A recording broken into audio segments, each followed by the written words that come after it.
আমাদের জীবনকে পরিবর্তন করা দরকার। পূর্বের সময়টা যেভাবে কাটিয়েছি, সামনের জীবনটা তার থেকে কিভাবে ভালো হয় এমনি ভাবে আমাদের পদক্ষেপ নেওয়া উচিত। একজন ব্যবসায়ী রমজানের আগে হিসাব করে নেয় কি পরিমাণ তার ব্যবসা লাভ করবে, কি পরিমাণ লাভবান হবে, এই চিন্তা ভাবনা করে সে মাঠে নামে। একজন মুমিনের উচিত তার ভবিষ্যৎটা কিভাবে উজ্জ্বল হয় ওইভাবে তার সামনের সময়টা কাজে লাগানো, এটা প্রত্যেকটা মুমিনের উচিত। কিন্তু আমরা আমাদের সামনের জীবনটাকে কাজে লাগানোর জন্য কোনো চিন্তা ফিকির করি না, কোনো চিন্তা ভাবনা আমাদের নাই।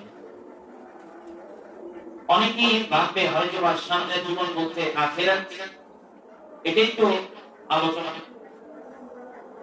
এই মেম্বার থেকে যদি সামনের জীবন বোঝানো হয় তাহলে আমরা বুঝি আখিরাত।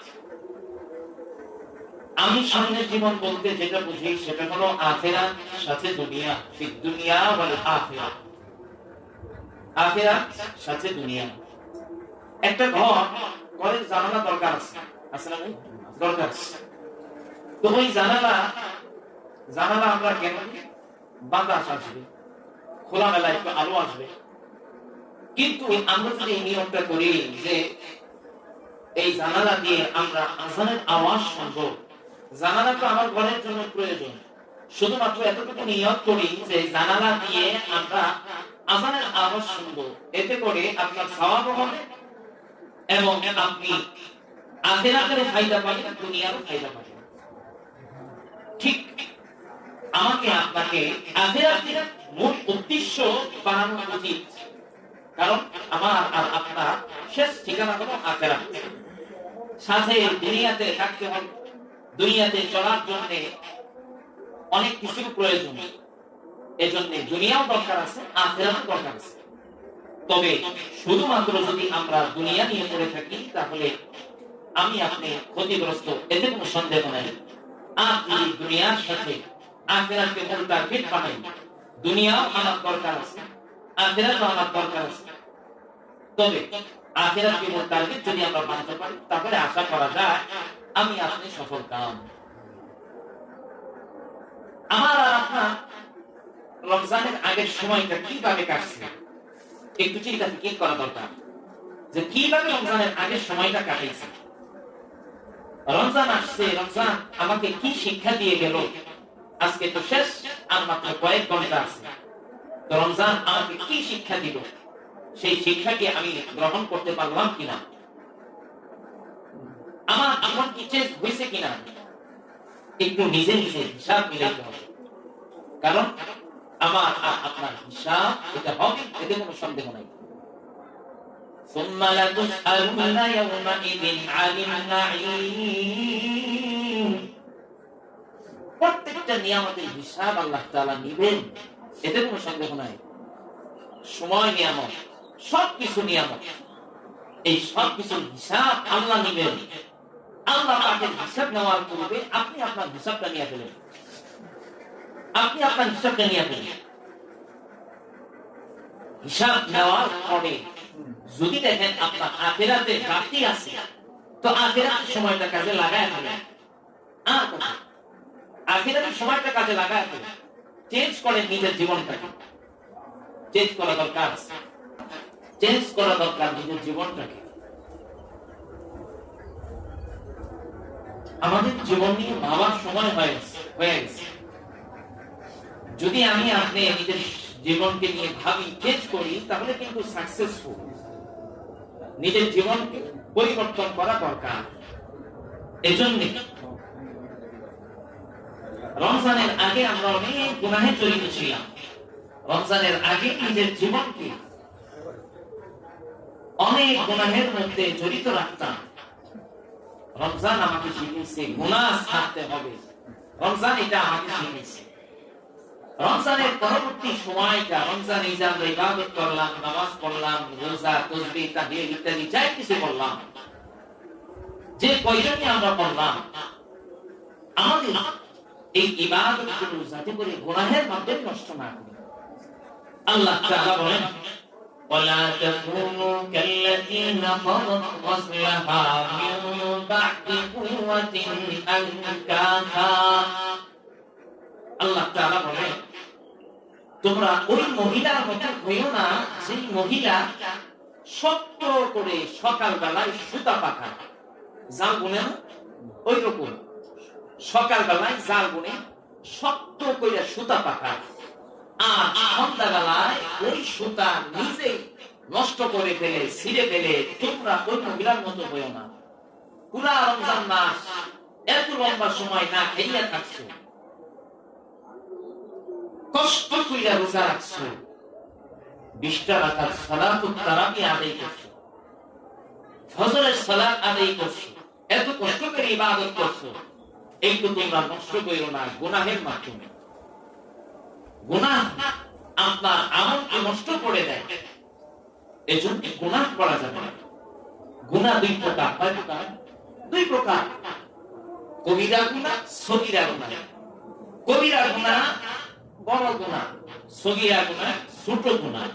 আল্লাহ তাআলা বলেন ইন তাজতানিবু কাবাইরা মা তুনহাউনা আনহু নুকাফির আনকুম সাইয়্যাতিকুম ওয়া নুদখিলকুম মুদখালান কারীমা। আল্লাহ তাআলা বলেন যদি তোমরা বড় বড় কবিরা গুনাহ থেকে নিজেকে বাঁচাইতে পারো, যার থেকে নিষেধ করা হয়েছে, কবিরা গুনাহ থেকে নিষেধ করা হয়েছে এগুলো করবা না। যদি তোমরা এই গুনাহ থেকে নিজেকে বাঁচাইতে পারো, আল্লাহ তাআলা বলেন আমি আল্লাহ তোমাদের ছোট ছোট গুনাহগুলো মাফ করে দেব। সুবহানাল্লাহ। এক নাম্বার কথা, কবিরা গুনাহ থেকে নিজেকে বাঁচাইতে হবে। পুরস্কার হিসাবে সগীরা গুনাহ আল্লাহ তাআলা মাফ করে দিবে। আরেকটা পুরস্কারের কথা আল্লাহ তাআলা বলেন ওয়া নুদখিলকুম মুদখালান কারীমা। সম্মানজনক স্থানে আল্লাহ তাআলা বসাবেন, সম্মানজনক স্থানে আল্লাহ তাআলা দাখিল করাইবেন। এক নাম্বার পুরস্কার সগীরা গুনাহ আল্লাহ তাআলা মাফ করে দিবেন। দুই নাম্বার পুরস্কার আল্লাহ তাআলা সম্মানজনক অবস্থান দান করবেন। শর্ত হলো কবিরা গুনাহ ছাড়তে হবে। এবার খেয়াল করেন কি কি গুনাহ আছে কবিরা। কবিরা গুনাহ অনেকগুলো। হযরত ইবনে উমর বলেন 9টা কবিরা গুনাহ। কোন কোন সাহাবীর মতে 11টা, কোন কোন সাহাবীর মতে 18টা, আবার কোন কোন সাহাবীর মতে 700 গুনাহ কবিরা। কি কি গুনাহ কবিরা এগুলো চিন্তা করেন। আল্লাহ তাআলার সাথে অংশীদার সাব্যস্ত করা এটা গুনাহে কবিরা। অংশীদার সাব্যস্ত করা যাবে না। অন্যায় ভাবে হত্যা করা, কোন মুসলমান ভাই একজন মুসলমান ভাই আরেকজন মুসলমান ভাইকে অন্যায় ভাবে হত্যা করা এটা গুনাহে কবিরা। মিথ্যা কথা বলা এটা গুনাহে কবিরা। কারণ আমি মিথ্যা সাক্ষ্য দেওয়া এটা গুনাহে কবিরা। কারণ আমি জিনার অপবাদ দেওয়া এটা মিথ্যা গুনাহ। যুদ্ধের ময়দান থেকে পালান করা এটা গুনাহে কবিরা। জিনার গুনাহ করা এটা গুনাহে কবিরা। এরপরে মিথ্যা কসম খাওয়া এটা গুনাহে কবিরা। চুরি করা গুনাহে কবিরা। ডাকাতি করা গুনাহে কবিরা। গান বাজনা গাওয়া, গান বাজনা শোনা গুনাহে কবিরা। নামাজ ছাড়া এটা গুনাহে কবিরা। আরো কত গুনাহে কবিরা আছে। গীবত করা গুনাহে কবিরা। এইরকম ভাবে অনেক গুনাহে কবিরা আছে। খুঁজে খুঁজে খুঁজে খুঁজে এগুলো থেকে আমাকে আপনাকে বিরত থাকতে হবে। রমজান আমাদেরকে এটাই শেখাইছে, গুনাহ থেকে বাঁচতে হবে। রমজান আমাদেরকে এক নাম্বার শিক্ষা দিচ্ছে গুনাহ থেকে নিজেকে বাঁচাইতে হবে। এক নাম্বার কথা, যদি আমরা কবিরা গুনাহ থেকে বাঁচতে পারি, সগীরা গুনাহ আল্লাহ তাআলা আমাদের মাফ করে দিবেন। এজন্য আমরা এক নাম্বার প্রতিজ্ঞাবদ্ধ হব যে আমরা কখনো গুনাহে কবিরার সাথে জড়িত হব না ইনশাআল্লাহ। আল্লাহ তাআলা আমাদের সবাইকে তৌফিক দান করুন। আমিন। দুই নাম্বার কাজ, দুই নাম্বার, রমজান আমাদেরকে শিখায় আমল করা বন্ধ না করা। রমজানে আমরা যারাই 5 ওয়াক্ত সালাতের প্রতি একটু মনোযোগী হয়েছি, কোরআন তেলাওয়াতের প্রতি একটু মনোযোগী হয়েছি, বিভিন্ন ইবাদতের প্রতি একটু মনোযোগী হয়েছি, ওই সমস্ত ইবাদতগুলো না ছাড়া আল্লাহ তাআলা আল্লাহ নবীকে বলেন, ওয়া'বুদ রাব্বাকা হাত্তা ইয়াতিয়াকাল ইয়াকিন। নবী আপনি ইবাদত করবেন কোন সময় পর্যন্ত জানেন? বলে ইয়াকিন, নিশ্চিত সময়। নিশ্চিত সময় মানে মৃত্যু আসা পর্যন্ত আপনি ইবাদত করবেন। ইবাদত শুধুমাত্র রমজান পর্যন্ত না, ইবাদত হায়াতের শেষ নিঃশ্বাস পর্যন্ত ইবাদত করতে হবে। আজকাল আমাদের সমাজে অনেক ভাই দেখবেন বলে ইবাদত লাগবে না, কিয়ামত কবরে প্রশ্ন করা হবে, এগুলো আমি উত্তর দিয়ে দিব, এই সমস্ত কথাগুলো বলে। আর কোরআনে কি বলে? ইবাদত করো, নবীকে বলতেছে, নবীকে আল্লাহ নবী মুহাম্মদুর রাসূলুল্লাহ সাল্লাল্লাহু আলাইহি ওয়াসাল্লামকে বলতেছে ইবাদত করো নিজের জীবনের শেষ নিঃশ্বাস পর্যন্ত। নবীকে যদি এই কথা বলে, উম্মতের কি পরিমাণ ইবাদত করা দরকার? তাহলে ওই সমস্ত ধোঁকা বাসদের কথাই করা যাবে না। ইবাদত কোন সারের কোন সুযোগ নাই। রমজানে আমরা যারা ইবাদত করতাম, কোরআন তেলাওয়াত করতাম, সেগুলোকে আবার ধারাবাহিকভাবে আমরা যেন না ছাড়ি, সেই কাজগুলো আমাদের শেষ নিঃশ্বাস পর্যন্ত জারি থাকে, সেই চেষ্টা করা আল্লাহ তাআলা আমাদেরকে তৌফিক দান করুন। বলি আমিন। আমি তো বলতাম ভাই কোরআন শিখুন, রোজার শুরুতে বলছি না, কেন শিখেন নাই? সূরা ফাতিহা শুদ্ধ আছে, নামাজ তো হচ্ছে না, নামাজ পড়ে কি না?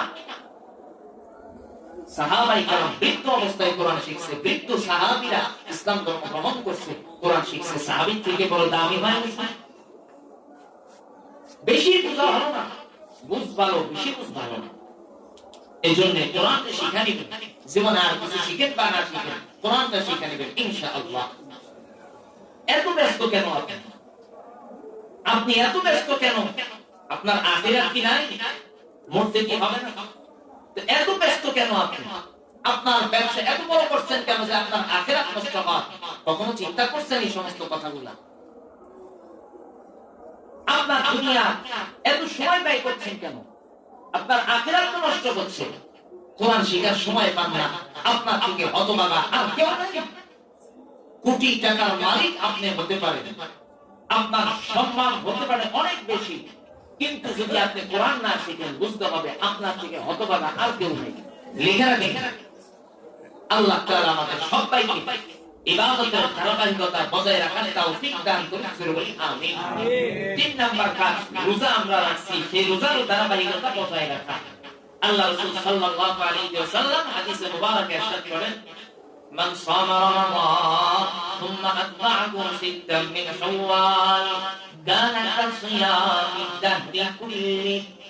যেই ব্যক্তি রমজানের পুরা 30টা রোজা রাখছে, পুরা রমজানের রোজা রাখার পরে শাওয়াল মাসে একসাথে হোক, বেঙ্গে হোক, সত্য বড় শাওয়াল মাসে কেউ যদি 6টা রোজা রাখে, 6টা রোজা 6টা রোজা রাখে, রাসূল পুরস্কার হিসাবে ঘোষণা করেন, কানা কাসিয়ামিদ দাহরি কুল্লি। ওই ব্যক্তি যেন পুরা বছর রোজা রাখছে। সুবহানাল্লাহ। মাত্র 36টা রোজা রাখবেন, বিনিময় হিসাবে পুরা বছর রোজা রাখার সওয়াব আপনার আমলনামায় আল্লাহ তাআলা লিখে দিবেন। সুবহানাল্লাহ। এজন্য রমজান পরবর্তী সময়ে আমাদের 3 নাম্বার কাজ হলো রোজা রাখা। শাওয়াল মাসে আমরা 6টা রোজা রাখবো ইনশাআল্লাহ। একসাথেও রাখতে পারি, বেঙ্গেও রাখতে পারি, শাওয়াল মাসের ভিতরেই রাখতে হবে। এখন আপনার যখন সময় হয় তখন রাখবেন। এছাড়া এই সওমের একটা ধারাবাহিকতা, রোজার একটা ধারাবাহিকতা বজায় রাখা, যেমন সপ্তাহে 2 দিন রোজা রাখা, এটা আল্লাহ রাসূল রাখছেন। কানা নবী সাল্লাল্লাহু আলাইহি ওয়াসাল্লাম ইয়াতাহাররা সাওমাল ইসনাইনি ওয়াল খামিস। আল্লাহ রাসূল প্রত্যেক সপ্তাহে সোমবার এবং বৃহস্পতিবার রোজা রাখতেন। আপনি এই রোজার ধারাবাহিকতা বজায় রাখতে পারেন, সপ্তাহে সোমবার এবং বৃহস্পতিবার। এরপরে প্রত্যেক মাসের 13, 14 এবং 15 তারিখ প্রত্যেক আরবি মাসে 13, 14 এবং 15 তারিখ রোজা রাখতে পারেন। এগুলো আল্লাহ রাসূল রাখছেন, আল্লাহ রাসূল নির্দেশ দিচ্ছেন তোমরা যদি রোজা রাখো, সুমতা মিন শাহরি, তোমরা যদি মাসে রোজা রাখো তাহলে আসুম 13 ওয়া 14 ওয়া 15 মাসে 13, 14 এবং 15 তারিখ রোজা রাখো। তারপরে 1 নাম্বার শাওয়ালের 6টা রোজা। এরপরে যদি আমরা রাখতে চাই প্রত্যেক সপ্তাহে সোমবার এবং বৃহস্পতিবার, যদি আমরা আরো রাখতে চাই তাহলে প্রত্যেক মাসের 13, 14, 15 তারিখের রোজা আমরা রাখার চেষ্টা করব ইনশাআল্লাহ। রমজান আমাদেরকে আরো একটা কাজ শিক্ষা দেয়, সেটা হলো দান। দেখেন দানের ব্যাপারে আল্লাহ তাআলা কি বলেন, ওয়া আনফিকু মিম্মা রাযাকনাকুম। এই আলোচনাটা একটু মনোযোগ দিয়ে শুনেন। ওয়া আনফিকু মিম্মা রাযাকনাকুম, আল্লাহ বলেন আমি আল্লাহ তোমাদেরকে নির্দেশ দিচ্ছি তোমরা খরচ করো। কিসের থেকে খরচ করবা? যা আমি আল্লাহ তোমাদেরকে রিজিক হিসাবে দিয়েছি তার থেকে খরচ করো। ওয়া আনফিকু, তোমরা খরচ করো, মিম্মা রাযাকনাকুম, তোমরা তোমাদেরকে রিজিক হিসাবে যা দেওয়া হয়েছে। ওয়া আনফিকু মিম্মা রাযাকনাকুম, দুইটা বিষয়, খরচ করো, রিজিক হিসাবে যা দিয়েছে। প্রশ্ন, কোথায় খরচ করব? দ্বিতীয় নাম্বার প্রশ্ন হলো রিজিক কি? রিজিক হিসাবে আল্লাহ তাআলা যা দিয়েছেন তার থেকে খরচ করা। কোথায় খরচ করব? রিজিক কি? খুব ভালো করে শুনেন, রিজিক কি? রিজিক হলো প্রাণওয়ালা জাতি। আমার আর আপনার প্রাণ আছে, পশু পাখির প্রাণ আছে।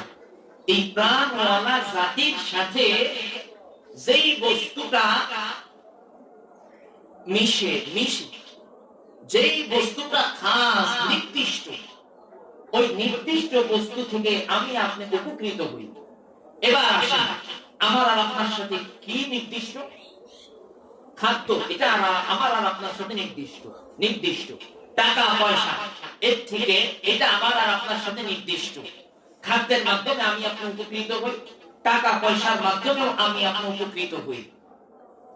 এক কথা, আমার আর আপনার উপকৃত হওয়ার যা মাধ্যম ওটাই হলো রিজিক। টাকা পয়সা ওটা রিজিক। আল্লাহ বলেন ওয়া আনফিকু মিম্মা রাযাকনাকুম, রিজিক হিসাবে যা দিছি তা খরচ করো। তার মানে আপনার উপার্জনের যত টাকা আছে সবই রিজিক দিবেন আল্লাহ। আমি আপনি যা খাই সব রিজিক দিবেন আল্লাহ। আল্লাহ বলেন আমি আল্লাহ তোমাদেরকে রিজিক হিসাবে যা দিছি সেখান থেকে খরচ করো। আল্লাহ তাআলার নির্দেশ। এবার কোথায় খরচ করব? বলে কল্যাণকর জায়গায় খরচ করব। জোরে বলেন, কোথায় খরচ করব? কল্যাণকর জায়গায় খরচ করব। এই যে আল্লাহ তাআলা দানের যে নির্দেশনা দিলেন, এই দানের নির্দেশনা 3 প্রকার। খরচ করা দান 3 প্রকার। 1 নাম্বার হলো যাকাত, এটা আল্লাহ তাআলা ফরজ বিধান। 2 নাম্বার হলো সাদকাতুল ফিতর, এটা আল্লাহ তাআলার ওয়াজিব বিধান, সাদকাতুল ফিতর। 3 নাম্বার নফল সাধারণ দান, মসজিদে দান করি আমরা, বিভিন্ন সময় আমরা দান করি নফল দান। 1 নম্বরে বলছিলাম যাকাত।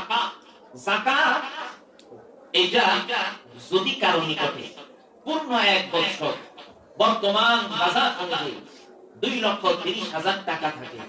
এবার আপনি চিন্তা করেন, আপনার ব্যাংক ব্যালেন্স, আপনি কারো কাছে টাকা দিয়েছেন রাখার জন্য, অথবা আপনি কারো কাছে কাউকে ঋণ দিয়েছেন।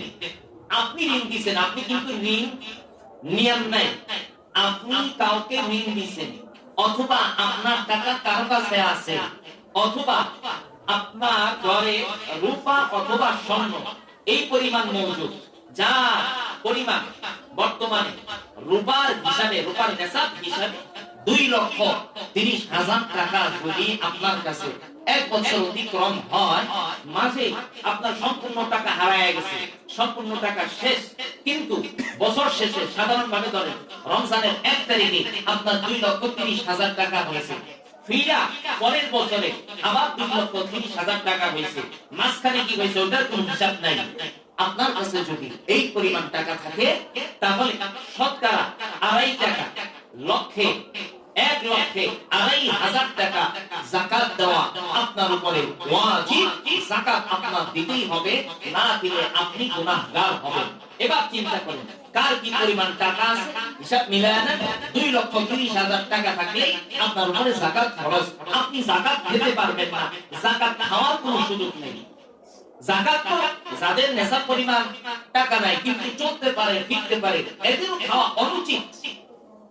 একেবারে যারা ফকির মিসকিন এদের যাকাত খাওয়া ঠিক। আর আমাদের সমাজে অনেক মানুষ আছে যাকাতের জন্য বাড়ি বাড়ি দৌড়ায়, অথচ সে যদি একটু চেষ্টা করে তাহলে সে কিন্তু ইনকাম করতে পারে। হয়তো নেশাব পরিমাণ 2,30,000 টাকার মালিক হবে না, কিন্তু চলার মতো ব্যবস্থা হয়ে যাবে। এই কাজটা আল্লাহ তাআলা আমাদের সবাইকে এর থেকে বিরত রাখে। জোরে বলি আমিন।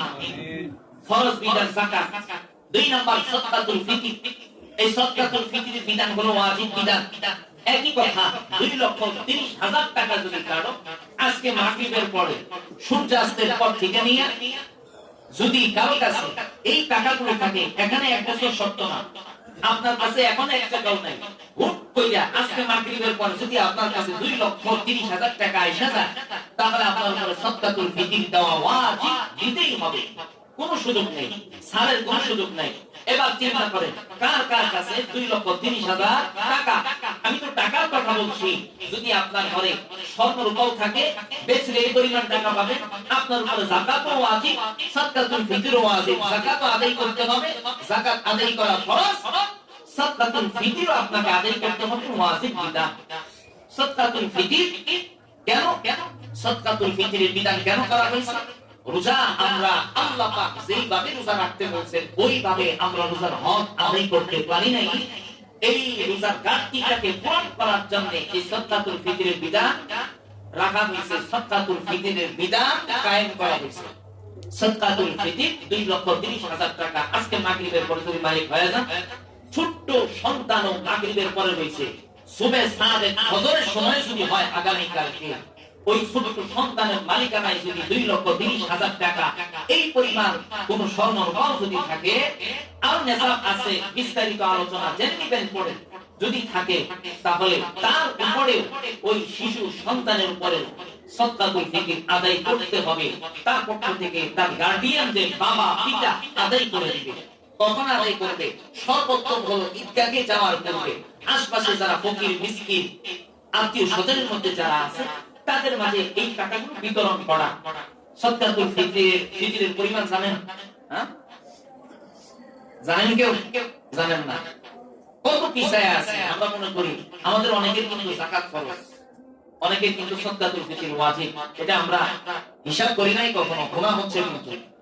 খুব খবরদার, ইসলামিক ফাউন্ডেশন থেকে যে হিসাবটা দিছে শুনেন, ওটা সরকারি হিসাব, ওটা দিছে সর্বনিম্ন। কি দিছে? জোরে বলেন কি? সর্বনিম্ন। জোরে বলেন কি? সর্বনিম্ন মানে এর নিচে আদায় করা যাবে না।